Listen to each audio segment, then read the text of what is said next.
Okay, so this is the hand that we're keeping. Swamp, Dark Ritual, Grim Monolith, Sacrifice, Reanimate, Saw in Half, and Violent Tumor. This hand should result in a turn 1 win, kind of regardless of what we top deck here. So our top deck is Grave Merchant of Asphodel, which honestly doesn't matter. It can help depending on what you're on in your deck, but for this specific line, I don't think that it really matters that we top deck to Grave Merchant of Asphodel. So we will play it out. Swamp into Dark Ritual. With our 3 black mana, we will cast a Grim Monolith and follow that up with a Crick. Our life total will now be 34. After Crick, we're going to immediately pay 2 life and cast Sacrifice. Sacrificing Crick is our additional cost. This will net us 7 black mana. We'll use 4 of it, going to 3 floating black mana to cast a Violent Tumor. The Violent Tumor ETB is going to find us a Hoarding Broodlord.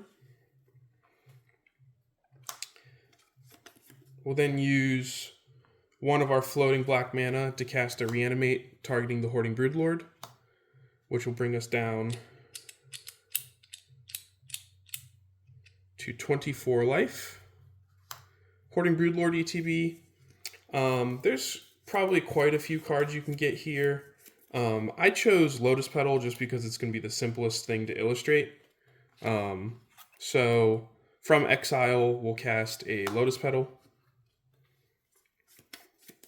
Then we will sacrifice the Lotus Petal and spend 2 mana on Saw in Half, targeting Hoarding Broodlord.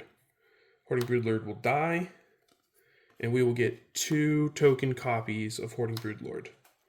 Again, there could be some other variation that you do here. I'm choosing permanent mana just because my plan is to cast a Yawgmoth's Will. So I'm going to find a Lion's Eye Diamond and a Yawgmoth's Will off of these ETBs. First thing we're going to do is cast the Lion's Eye Diamond. This Yawgmoth's Will is chilling in exile waiting for us. I will sack the Lion's Eye Diamond for 3 black, discarding Grave Merchant of Asphodel. So we will have 3 black mana. Then we can convoke with 1 of the Hoarding Broodlords and use 2 of our black mana to cast this Yawgmoth's Will, which will then give us the entire access to our graveyard again. First things that we can do is just immediately put back out the Lion's Eye Diamond and the Lotus Petal. We can use our floating black to cast the Dark Ritual again, bringing us back up to 3 floating black.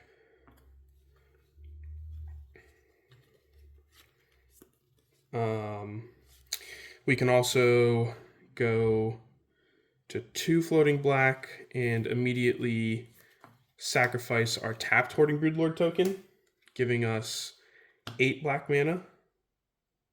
So we'll go up to 10 floating black. We can recast Crick, go to 20 life. We can recast Reanimate for 2 life, bring us to 18. The Reanimate will target Hoarding Broodlord. We'll lose 8 life, going down to 10. Hoarding Broodlord's ETB. This is again where you may have different options here based off of what your deck can do. I am on Bolas' Citadel, Sensei's Divining Top, and Aetherflux Reservoir, so I'm going to grab a Bolas' Citadel off of this ETB. I will recast Saw in Half by paying 2 mana and 2 life, going down to 8, and cast Saw in Half, targeting my Hoarding Broodlord token. This is important because Saw in Half requires it to die. Because we're under a Yawgmoth's Will effect, the Hoarding Broodlord will not survive. Or, sorry, it will not die. It'll go straight to exile. But tokens still will die.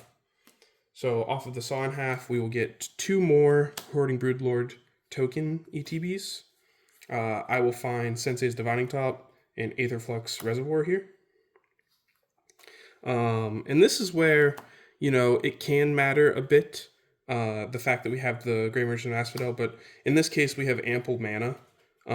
So immediately we will just, might as well Convoke cast the 1, 2, 3, 4, the Aether Flux Reservoir, and Convoke cast the Sensei's Dividing Top. We have cast 1, 2, 3, 4, 5, 6, 7, 8, 9, 10, 11, 12, 13, 14, 15, 16, 17, 18, at least spells this turn. So Sensei's Dividing Top will gain us a bunch of life. But regardless, we still have enough mana, permanent mana, between our 4 floating, the 3 from the Lion's Eye Diamond, so that's 7. That's more than enough to cast this Bolas' Citadel, and then you just go through your combo with Bolas' Citadel, Sensei's Dividing Top, and Aether Flux Reservoir to gain enough life to kill the table.